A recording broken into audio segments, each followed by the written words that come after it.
दोस्तों, बीते दिन मिल्कीपुर में जिस प्रकार से विशाल जन सैलाब देखने को मिला, समाजवादी पार्टी के सुप्रीमो अखिलेश यादव की पत्नी यानी कि सांसद डिंपल यादव के रोड शो में, वास्तव में उसके बाद यह अनुमान लगाया जा रहा है कि मिल्कीपुर में बीजेपी का सफाया तय हो गया है। दोस्तों नमस्कार, आप देख रहे हैं केएन न्यूज। मैं हूं रिपोर्टर ब्रिजेश गुप्ता। साथियों, आज हम बात करेंगे भारत की सबसे चर्चित सीट मिल्कीपुर विधानसभा की, जिस पर नजर आज पूरी दुनिया की लगी हुई है। पॉलिटिक्स में इंटरेस्ट रखने वाले लोग आज मिल्कीपुर की चर्चा कर रहे हैं। वैसे तो दिल्ली विधानसभा में भी चुनाव है, लेकिन उतना जो है इंटरेस्ट नहीं रख रहे हैं लोग जितना उत्तर प्रदेश के अयोध्या जिले के मिल्कीपुर विधानसभा की रख रहे हैं।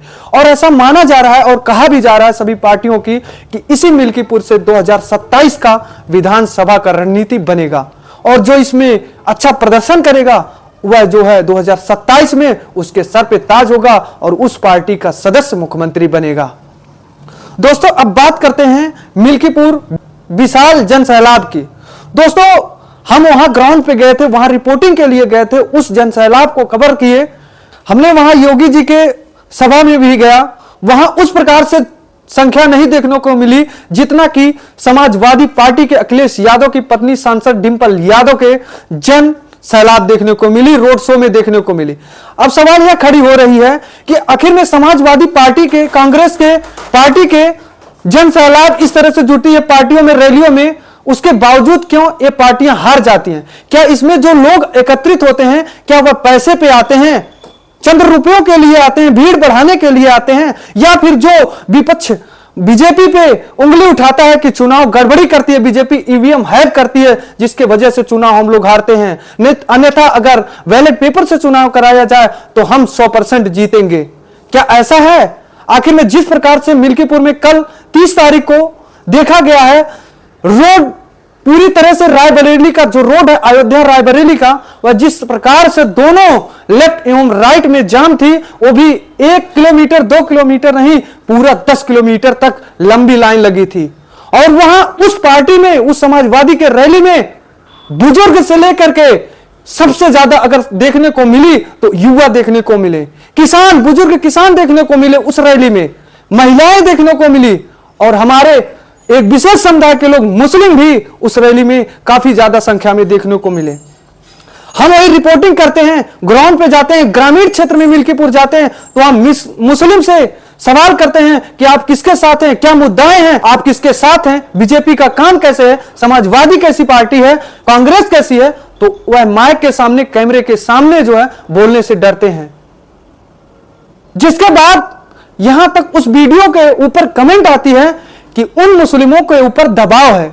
क्या सच में दबाव है, या फिर ऐसे प्रोपोगंडा चलाया जा रहा नैरेटिव है?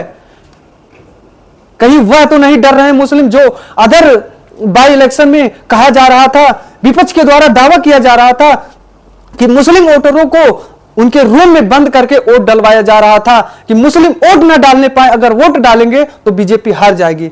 क्या यह डर है? या फिर वो जो प्रेस कॉन्फ्रेंस में समाजवादी पार्टी के मुखिया अखिलेश यादव ने कॉन्फ्रेंस में कहा कि जो समाजवादी के सपोर्टर हैं, जो समाजवादी के भाई हैं, वोटर हैं, वो माइक के सामने, किसी के सामने जो है यह ना बताएं कि हम समाजवादी के सपोर्टर हैं, इंडिया गठबंधन के सपोर्टर हैं, वह केवल वहां बताएं जहां उनको बताना है। जैसे ईवीएम के सामने चुनाव के दिन आप जाएं और उस ईवीएम पे बताएं कि हम समाजवादी के साथ हैं। अगर आप बताएंगे, लोगों को मीडिया के सामने बताएंगे, तो हो सकता है कि आपको वोट डालने से रोका जाए। क्या यह स्थिति है? क्या यह डर है वहां के मुस्लिमों का, जो आज खोलकर बोलने से डरते हैं? और रैलियां तो वास्तव में हमने देखा, जिसके बाद अगर रैली के बाद डाटा अगर बनाएं, एग्जिट पोल बनाएं, ओपिनियन बनाएं, तो 100% अगर कोई जीतने की चांस या उम्मीद लगाया जाए तो वह है समाजवादी की। वहीं हमने अन्य लोगों से भी जानने की कोशिश की ग्राउंड पे, और उस भीड़ को देखने के बाद तथा भीड़ को देखने के बाद वहां की जो रोड शो कर रही थी डिंपल यादव समाजवादी पार्टी की, उसने कहा कि जिस प्रकार से आज मिल्कीपुर में भीड़ देखने को मिल रही है, आप लोग इस भीड़ से यह अनुमान लगाया जा रहा है कि आप लोग करहल जैसे जगहों को भी पीछे छोड़ देंगे, क्योंकि कई लाखों की संख्या में मिल्कीपुर में समाजवादी के सपोर्टर पहुंच गए थे उस रोड शो में। तो दोस्तों, इस पर आप क्या कहेंगे कमेंट में जरूर बताएं, और क्या यह चुनाव बीजेपी के हाथ में रहेगी जीतना, या फिर समाजवादी पार्टी बाजी मार जाएगी? आप लोग यह भी कमेंट में जरूर बताएं। तो दीजिए ब्रिजेश गुप्ता को इजाजत, मिलते हैं एक नई वीडियो में नई मुलाकात के साथ। धन्यवाद।